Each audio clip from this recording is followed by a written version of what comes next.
gente começa com um Betoneira de Ideias muito especial, né, trazendo uma temática super relevante e importante, não só para a comunidade acadêmica, mas para toda a comunidade de modo geral, né? Nosso bate-papo hoje ele extrapola os muros da universidade. Então, eu vou falar um pouquinho aqui, vou deixar eles se apresentarem. Ao meu lado aqui está o Alex, o Glauber, né? Uma satisfação recebê-los aqui no Betoneira de Ideias.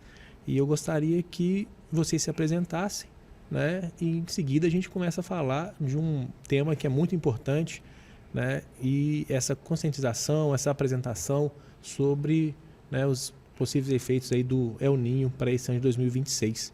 Alex, seja bem-vindo. Fala um pouquinho aí de você. Beleza, Hernani. Obrigado, né? Agradeço aqui em nome da G12 o convite, tá? Que está podendo ter esse bate-papo, né? Um pouquinho sobre nossa região, né? Sobre a Bacia do Doce, né? A diretoria aqui da G12, né? Que é a entidade, né? Com função de agência de bacia aqui dos comitês do Doce, né? O Comitê Federal e dos 6 comitês mineiros, né? Sou engenheiro de formação, engenheiro ambiental, né? Tenho aí mestrado e doutorado na área de saneamento para engenharia civil, né?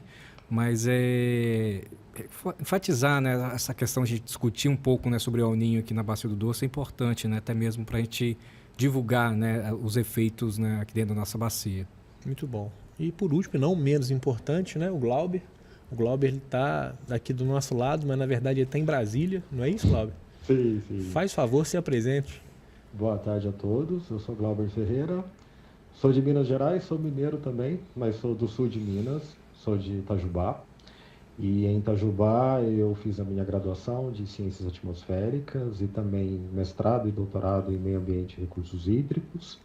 Atualmente eu sou tecnologista do Instituto Nacional de Meteorologia e sou um dos membros da equipe de previsão climática aqui do Instituto. Muito bacana. E aí, para a gente começar aqui nosso bate-papo, né, a gente vê, né, vários cientistas, vários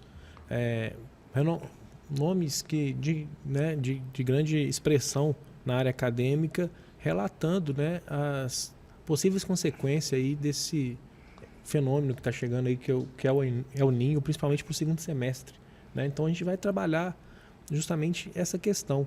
Então, na opinião ou né, nas previsões que vocês trabalham, estão buscando, o que você pode trazer para a gente começar a bater esse papo aqui?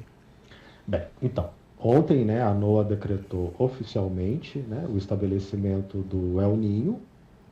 As águas do Pacífico Equatorial Central já vinham se aquecendo desde meados de março, abril.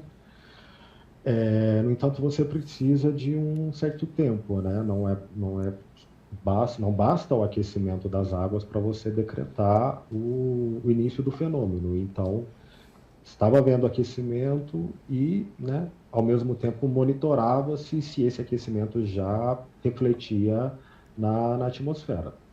E aí o que vemos é um enfraquecimento dos ventos alísios, né, mudança nas células de convecção. Então, esses são os efeitos já clássicos do acoplamento entre, né, a parte oceânica e a parte atmosférica do fenômeno. Então, de fato, já temos o El Niño aí oficialmente decretado, né? E as previsões que saíram ontem, elas indicam uma probabilidade de em torno de 60%, um pouco acima de 60%, de que ele atinja as categorias moderado e forte agora no nosso inverno, né, a partir de julho, agosto, setembro. E, além disso, as previsões também indicam que a partir da primavera austral, né, da nossa primavera e do começo do outono deles, lá no hemisfério norte, de que o fenômeno atinja uma categoria muito forte, né? Existe 63% de probabilidade de que ele atinja essa intensidade nos trimestres de outubro, novembro, dezembro, e até mais ou menos o início do verão, né? Novembro, dezembro, janeiro, porque a gente sempre trabalha com trimestres móveis, né? Então é isso. Então, de fato, nós temos aí já o fenômeno estabelecido. Ele tende a se intensificar nos próximos meses. Mas uma questão, Hernani, que deve ser deixada clara, isso aí a própria NOAA fala, né, nos seus boletins que eventos mais extremos não necessariamente significam impactos mais extremos, né? Primeiro ponto, El Niño é um fenômeno extremamente diverso, variável, complexo. Então, um evento de El Niño não é necessariamente igual ao outro. Por mais que sejam eventos fortes ou muito fortes, tivemos um evento muito forte em 2015, tivemos um evento de maior intensidade em 2023. O de 2026 vai ser da mesma forma? Não necessariamente, né? Cada evento ele tem a sua assinatura. O ponto é, quanto mais forte for o evento, isso aí quem diz é a própria NOAA, maior é a probabilidade de que esses efeitos clássicos dele sejam sentidos. Ou seja, secas no norte e nordeste e chuvas acima da média no sul do Brasil, principalmente. Eu não sei se o interesse, provavelmente o interesse de vocês maior é na região do Vale do Rio Doce, né, em Minas Gerais. Você pode me confirmar se vocês querem saber quais são os possíveis efeitos da El Niño nessa região? Sim, eu acho que é super importante, né, Alex, trabalhar aqui dentro da Bacia do Doce. A gente, como, né, comitê de bacia, né, trabalhando com essa questão de gestão hídrica, é fundamental. E uma coisa, Glauber, que é importante a gente falar e deixar claro, né, para quem está nos vendo, nos ouvindo, é que, às vezes, a gente está falando no interior de Minas Gerais, né? Aí tem uma pessoa que está ouvindo e falou, mas eu estou muito longe ali do mar, estou muito longe dessas notícias, estou muito longe dessas medições e vai chegar em mim, né? Então, assim, na natureza está tudo conectado, chega, né? Então, assim, não tem ninguém que está a salvo. E aí porque a gente está falando de um fenômeno que acontece no Oceano Pacífico, né? Que tem uma extensão espacial enorme, né? Exato. Então, assim, as alterações que acontecem lá, elas acabam afetando toda a circulação atmosférica do globo. Então, você vai ter efeitos aqui, sim, no Brasil, no interior de Minas. Só que qual é o ponto? E esse é um ponto que merece ressalva, merece, né, um grande parênteses aqui. Minas Gerais, nós temos que a bacia hidrográfica do Rio Doce, ela está em Minas Gerais e Espírito Santo, né? Mas a grande parte dela está em Minas Gerais.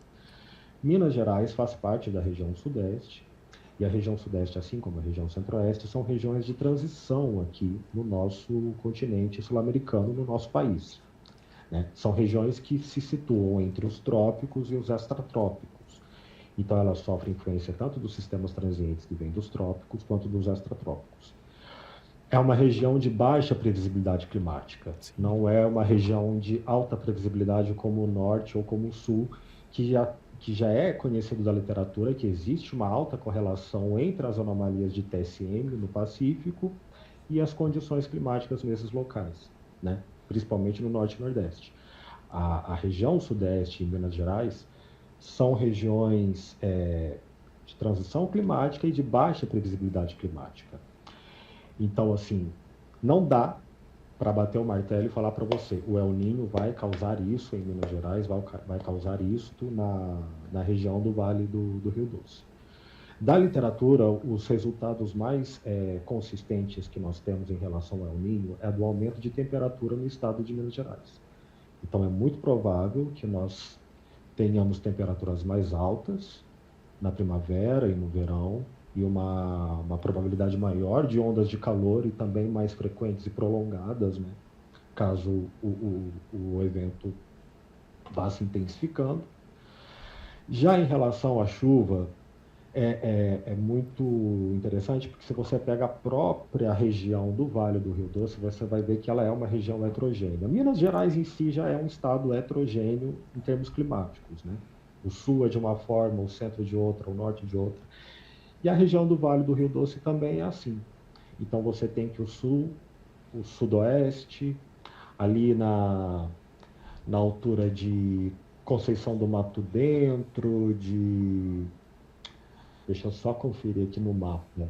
Conceição do Mato Dentro, Barbacena, Timóteo, essas regiões são as regiões do Vale que registram os maiores volumes de chuva durante o ano. Sim. E aí você pega outras regiões ali, Governador Valadares, Aimorés, já são regiões que registram menores valores em comparação com esses, né? Então, assim, dentro da própria região do Vale do Rio Doce, você tem aí uma diversidade de sistemas e de fenômenos que interferem na distribuição de chuva do lugar. Em relação ao El Niño, o que nós podemos dizer é que o El Niño ele vai trazer uma irregularidade das chuvas na região sudeste, na região centro-oeste e, consequentemente, em Minas Gerais. Tá? Nós tivemos agora, nesse último verão, acredito que o saldo que tivemos do verão foi de chuva acima da média na região do Vale do Rio Doce. Me corrija se eu estiver errado. Sim, perfeito. Pois é. Por quê? Porque nós tivemos a atuação de vários eventos de zona de convergência do Atlântico Sul, que já vem ocorrendo desde dezembro. Então, nós tivemos esse evento em dezembro, em janeiro, em fevereiro, em março.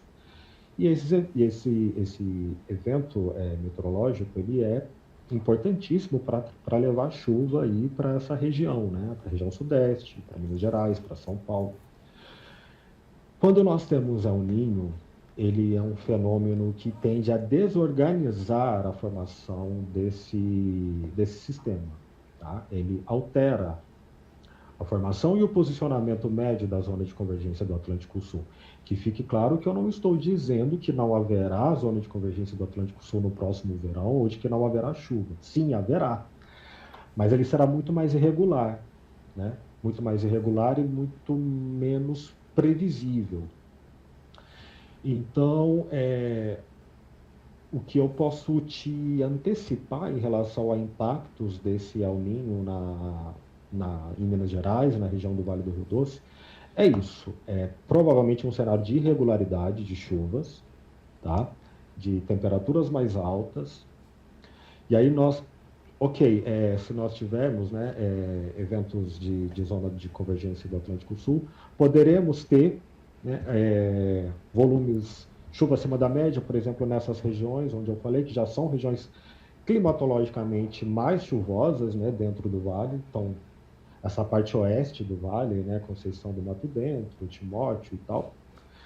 Mas também podemos ter chuva abaixo da média, porque justamente o El Niño, a assinatura dele é a irregularidade na distribuição da chuva na região sudeste. Então, essas acas, ela pode tanto estar ao norte da sua posição média quanto ao sul. Então, não dá para cravar de que haverá chuva acima ou abaixo da média em tal lugar. O que nós podemos dizer haverá uma irregularidade na distribuição dessa chuva. E isso, consequentemente, terá impactos, né, no nível, nos reservatórios, no abastecimento humano, na água disponível para irrigação. E ainda, se considerarmos esse cenário de temperaturas mais altas, de ondas de calor, aí a gente sabe, né, que a demanda hídrica aumenta, que a demanda energética aumenta. Então, assim, o que eu vejo é que nós temos um cenário aí onde precisamos nos preparar, né, onde todas as esferas, municipal, estadual e federal, precisam se unir e se preparar para esse evento. Porque uma coisa é certa, independentemente da intensidade dele, seja ele muito forte, ele trará impactos. Ele é um fenômeno que sempre traz impactos. Então, ao invés de focarmos, de enfatizarmos tanto, né, a intensidade dele, eu acho que o principal é planejamento, prevenção e mitigação, né, dos possíveis danos. Isso, Glauber, pegando um gancho aí nessa sua fala, que foi muito assertiva, né?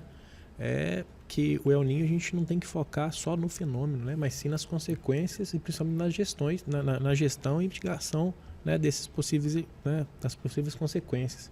E aí eu trago a responsabilidade para o Comitê de Bacia, né, que é onde trabalha toda essa gestão hídrica, né? Então a gente trabalhar isso, né, com mais assertividade possível, com mais consciência, é muito importante. Então essa nossa conversa aqui, ela tem que chamar a atenção do público que está fora do comitê para conhecer esse trabalho, para ver como é que é, porque a questão de gestão hídrica ela não é fácil em um cenário, vamos colocar entre aspas, né, tranquilo, um cenário normal. Né? Então, um cenário caótico que vem todo embaralhado, que o El Niño faz esse papel de embaralhar todas as, né, possíveis ordens, isso deixa mais desafiador a questão da gestão hídrica, né, Alex? Eu acho assim que por conta, né, desse cenário que a gente não consegue ter essa previsão, né, vai antecipar ou adiar o período chuvoso, né, o impacto que isso traz, principalmente para os usuários de água, né? Então, tanto o sistema de abastecimento de água, quanto o pequeno produtor, as pequenas famílias que retiram água. Então, é um cenário que preocupa, né, principalmente questão de planejamento, né, porque se a gente chega num momento que o período chuvoso atrasou, né, então principalmente ali setembro, outubro, então qual é o risco, né, ter declaração de estiagem, né, por redução, e aí precisa, né, suspender os processos, as outorgas, né, para poder garantir o uso preponderante. Então, realmente uma questão que agora a gente precisa trabalhar nesse planejamento para essas situações, principalmente mais emergenciais, né? Exato. Seja de estiagem um pouco mais prolongada, e aí também citar a questão, né, dos incêndios florestais, que é recorrente aqui no nosso território, né, nesse período aí, principalmente agora agosto, setembro, que pode se estender agora, né, para outubro e novembro, né, o adiamento aí do período chuvoso, e também como a questão das cheias, né? Então, como não tem essa visão se vai chover acima da média, a gente pode ocorrer picos de chuva e aí cheias que, né, principalmente nas regiões onde tem maior chance de alagamento, como a gente já conhece, né? E o governador Valadares enquadra dentro disso tudo, né? Então, acho que é muito importante ter essa consciência, essa noção do que está por vir, né? E aí tem um ponto. Primeiro, justamente os estudos, eles não têm resultados totalmente conclusivos estatisticamente a respeito dos efeitos da chuva em Minas Gerais, mas os estudos já mostram, por exemplo, que o El Niño ele tende a atrasar a estação chuvosa, né?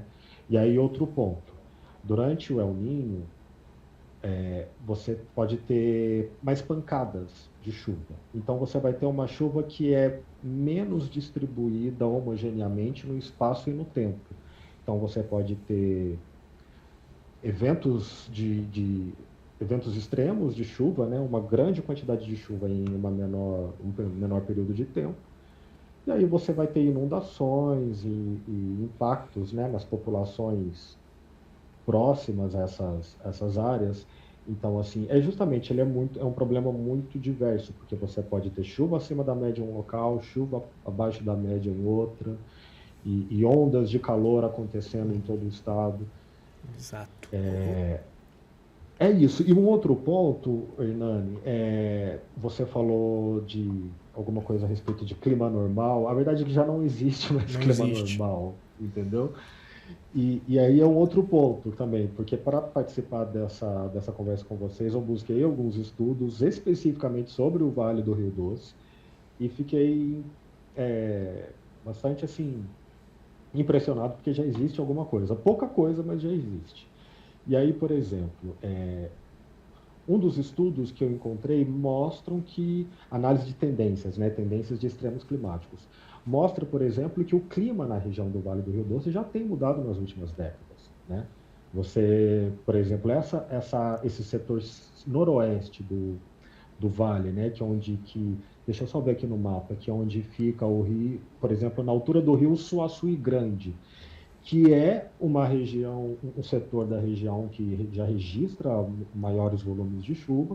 No entanto, quando você pega as análises de tendências, quando você pega as séries temporais lá desde a década de 60 até os dias atuais, você vê que, na verdade, o que a climatologia está mostrando é que tem reduzido o volume de chuva a cada ano nesse setor, né, da bacia. E, na verdade, em geral, o que predomina é uma tendência de redução dos volumes de chuva na bacia, tá? Então, assim, independentemente de El Niño, a gente já está num cenário de um planeta mais quente, Sim. de um clima mais caótico, mais imprevisível. Então, na verdade, é como você inflamar, né? Inflamar uma coisa que já está ali bastante frágil, agonizando, né? A verdade é isso, que a gente está passando por questões assim que são muito delicadas, né? Trabalhando tanto qualidade, quantidade de água, num sufoco muito grande, né? E aí, Glauber, eu vou aproveitar e fazer o seguinte, eu vou chamar um intervalo, é muito rapidinho, e aí na segunda parte, que a gente já, né, partindo aí para a parte final, eu gostaria de fazer uma pergunta só para a gente organizar e provocar quem está nos assistindo a entender ou querer, né, aproximar mais dessas questões, né, de gestão de recursos hídricos. Pode ser? Tá bom, claro. Vamos para o comercial.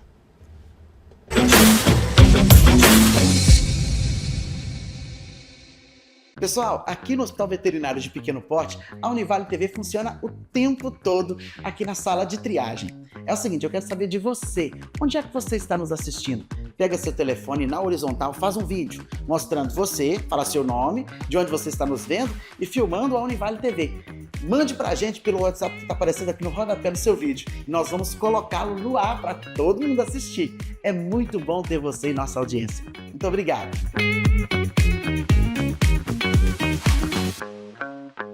Tem escolhas que transformam a nossa vida e outras que nos reinventam. Nunca é tarde para começar de novo ou para descobrir uma nova profissão. Na Univale você encontra aprendizado na prática, conexão com o mercado de trabalho e uma formação que prepara você para viver novas oportunidades. Segunda graduação com desconto de até 40%. Seu próximo passo começa agora. Inscreva-se em univale.br. Univale, experiência que abre portas.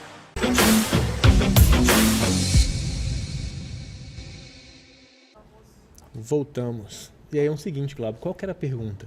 O que é a grande... que pode ser um limiar muito estreito na questão do El Niño, né? Como ele embaralha muito essas cartas, ele bagunça muito o cenário. Então, para quem trabalha com previsões, isso é o nível, né? É a faixa preta. Tipo assim, é difícil de trabalhar com isso. E a falsa sensação que pode trazer esse bagunçar de cartas. Por exemplo, a gente vem de um período que se a gente for pegar as análises, ela veio com um pouco mais de chuva do que o padrão, né? E para o segundo semestre vem a questão da seca. Então, a pessoa que está, né, falando, não, já choveu muito, vai continuar, não vai vir com essa seca. E aí a gente vê que, por exemplo, essas variáveis, elas vão formando uma equação, né? Vem seca, vem ondas de calor, que vem queimadas, né? E aí a gente tem um ambiente só. Então, o meio ambiente ele sofre com isso tudo, né? Então, essa falta de informação ou uma crença que, não, choveu, vai continuar assim. Isso tem que ser muito bem trabalhado, né? Então, a importância, né, do IMET trabalhar com esses relatórios, com essas previsões, do CBH replicar e trabalhar com essas informações para o público, né, entender quais são essas... né, essas mudanças, isso é super importante. Eu acho que seria o caso falar e não criar alarde, né? Exato. Né? Quando você chega e fala, olha, vai ter um El Niño mais forte, pode ter chuva mais intensa ou estiagem, mas tem ondas de calor e tudo mais, né? A forma como comunicar isso, né, à população, para poder entender, né? Entender que também é uma questão de probabilidade, pode ocorrer, pode não ocorrer, né?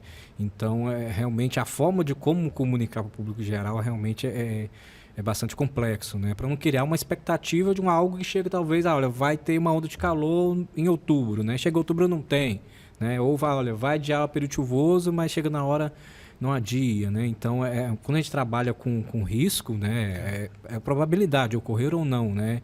E quem está do outro lado recebendo informação não tem esse entendimento, né? Que, olha, isso aqui é uma probabilidade de ocorrer, né? Não é que é certo que vai ocorrer ou não, né? E uma coisa que eu chamo a atenção, isso de modo geral, né? A gente está vivendo um ano muito atípico. A gente pega Copa do Mundo, eleição, né? Tudo no mesmo tempo. E aí vem esses efeitos, né, de mudança climática, de mudança de um semestre para o outro. Então, isso é muito importante, essa comunicação de risco ser assertiva, né? Então, esse nosso papo aqui ele é fundamental para provocar e ver, tem maiores detalhes, né? Então, é muito bom, né, a gente estar podendo repassar e replicar isso, né, para a comunidade fora de academia, né, fora das universidades. Sim. Concordo com vocês. É um tema muito complexo, né? Muito complexo. O clima, enfim, os nossos atuais sistemas de produção e consumo, mudanças climáticas, enfim, é um tema extremamente complexo. O ponto a gente estava numa laninha, né, no nosso último verão. Essa laninha contribuiu para trazer chuva para Minas, né, para São Paulo, para o Sudeste. Corta para alguns poucos meses depois já estarmos em um evento que, né, segundo as previsões, tem grande potencial para ser um dos mais intensos da história. Então, de fato, é isso. A gente não tem mais segurança de nada. Se a pessoa achava que estamos relativamente tranquilos porque tivemos uma estação chuvosa satisfatória? Não necessariamente, porque esse El Niño se formou, ele vai se intensificar, e aí? E se ele continuar por alguns meses em 2027? E os efeitos dele não vão ser interrompidos, uma vez que as águas do Pacífico voltem, né, à normalidade, digamos assim, se resfriem. Não, porque são efeitos que... É justamente quando você pega o efeito o fenômeno, né, a tragédia do Rio Grande do Sul em maio de 2024, o El Niño já estava em dissipação.